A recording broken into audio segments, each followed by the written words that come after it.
दोस्तों कुछ लोग बूढ़े हो जाने के बाद भी अपनी जवानी वाली हरकतें नहीं छोड़ते हैं, बुढ़ापे में भी इश्क फरमाते हैं और ये भी भूल जाते हैं कि हम किसके साथ इश्क इश्क लड़ा रहे हैं। ये अपनी बेटी लगती है या बेटे की बहू लगती है, क्या लगती है। तो दोस्तों ये सब कुछ भूल जाते हैं लोग इश्क के अंदर। नमस्कार दोस्तों, मैं महिपाल आपका स्वागत करता हूं आपके अपने यूट्यूब चैनल में। दोस्तों जो भाई चैनल पे नए हैं वो चैनल को सब्सक्राइब कर लें, वीडियो को लाइक कर दें।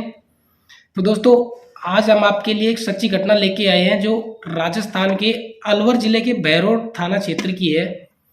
यहाँ पे एक नया बस स्टैंड व्यापार संघ के पूर्व अध्यक्ष की ये घटना है जिनका नाम बलवंत यादव था।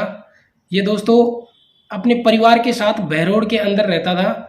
इसके परिवार में बलवंत यादव और इनका बेटा विक्रम यादव जो व्यापार का काम किया करता था, व्यापार किया करता था, और उनके बेटे की बहू पूजा यादव और उनका पोता जो 8 साल का था। ये चारों लोग वहाँ पे रहते थे। बलवंत यादव की पत्नी की 2020 में मृत्यु हो गई थी। तो दोस्तों एक एक दिन कुछ ऐसा होता है कि जिसको सुन के आपका भी दिल दहल जाएगा। दोस्तों लगभग 1.5 साल पहले 2020 में बलवंत की पत्नी की मृत्यु हो गई थी। उसके कुछ ही दिनों बाद बलवंत यादव अपने बेटे की बहू से पूजा यादव से रिलेशन में आ गया, उनसे प्यार करने लग गया और उनके साथ दोनों आपस में गलत संबंध बनाने लग गए। दोस्तों ये घटना निरंतर चलती रही। विक्रम को कोई पता नहीं था इस घटना के बारे में कि दोनों आपस में प्रेम, दोनों में प्यार है, ये कोई पता नहीं था। विक्रम निरंतर अपने काम में बिजी रहता था। दोस्तों 7 मार्च को कुछ ऐसा होता है जिसको सुन के आपका भी दिल दहल जाएगा, क्योंकि 7 मार्च को जब विक्रम अपनी पत्नी के साथ अपने बेडरूम में सो रहा था पूजा यादव के साथ, तो दोस्तों रात को बलवंत यादव अपने बेडरूम में सो रहा था। तो वो रात को लगभग 2:30 बजे खड़ा होता है और विक्रम के कमरे में जाके पूजा यादव को कुछ ऐसे इशारे करता है जिससे पूजा की नींद खुल जाती है और वो इशारों से बलवंत यादव अपने इशारों से पूजा को अपने पास बुलाता है और अपने बेडरूम में लेके चला जाता है। वहाँ पे ले जाने के बाद उससे संबंध बनाता है वो। तो दोस्तों जब वो संबंध बना रहा था तो कुछ अजीब सी आवाज़ें आ रही थी वहाँ से। तो उन आवाज़ों को सुन के विक्रम की नींदें भी खुल जाती हैं और वो खड़ा होकर देखता है कि ये आवाज़ें कहाँ से आ रही हैं। तो अपने कमरे से बाहर निकलता है और बाहर जाके जब जिधर से आवाज़ आ रही थी उधर जाके देखता है तो वो हक्का बक्का रह जाता है, क्योंकि पूजा और उनके पिताजी बलवंत दोनों आपस में संबंध बना रहे थे, गलत काम कर रहे थे। और विक्रम ये सब देख के गुस्सा हो जाता है और वापस अपने बेड पे आके सो जाता है। दोस्तों वो दोनों डर जाते हैं सब देखने के बाद और वो वहीं पे एक प्लान बनाते हैं। एक बड़ी सी रस्सी लेते हैं और रस्सी लेके विक्रम के बेडरूम में चले जाते हैं और दोनों विक्रम का गला उस रस्सी से दबा देते हैं और जब तक गला दबाए रखते हैं कि विक्रम की मौत ना हो जाए। कुछ समय बाद विक्रम की मृत्यु हो जाती है।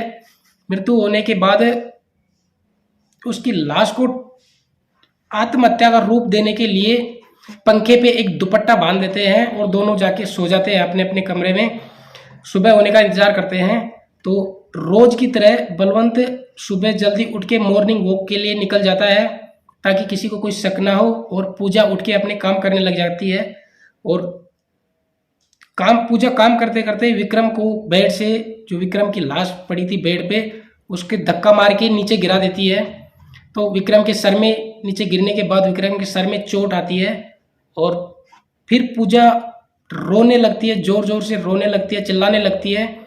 इतने में बलवंत यादव भी मॉर्निंग वॉक से वापस घर आ जाता है और उसकी रोने की आवाज़ सुन के पड़ोसी वहाँ पे इकट्ठे हो जाते हैं और आके देखते हैं। बलवंत यादव अपने सभी रिश्तेदारों को फ़ोन करता है कि उनके बेटे विक्रम की मौत हो गई है, कोई हादसा हो गया है। तो उनके रिश्तेदार भी वहाँ पे आते हैं और विक्रम को लेके हॉस्पिटल में जाते हैं।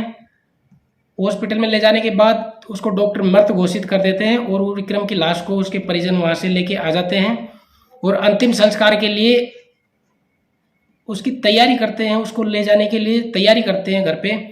और ये सब कुछ इतनी जल्दबाजी में हो रहा था कि कोई दूसरे को पता ना लगे।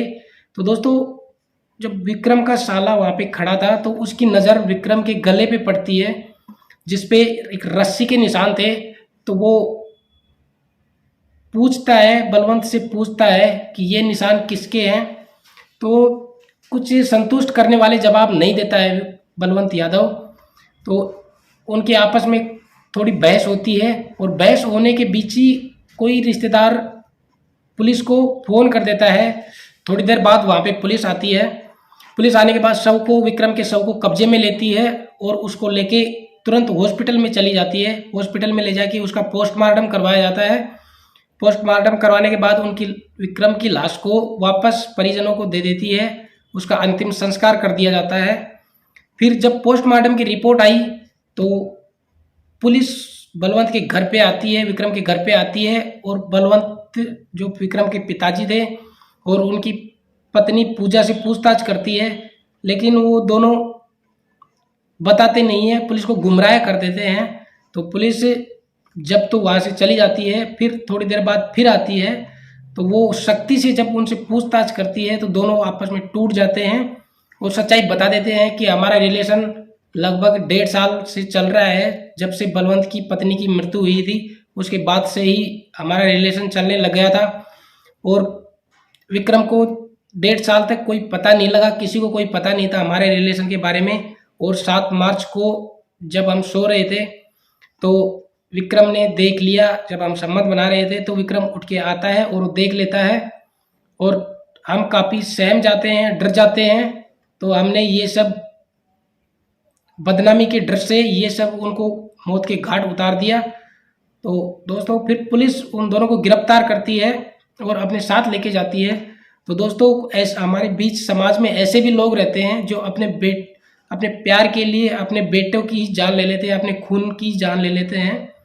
तो दोस्तों ये वीडियो यहाँ तक ही है। हम मिलते हैं आपको अब नेक्स्ट वीडियो में। दोस्तों जो भाई चैनल पे नए हैं वो चैनल को सब्सक्राइब कर दें, वीडियो को लाइक कर दें। जय हिंद दोस्तों।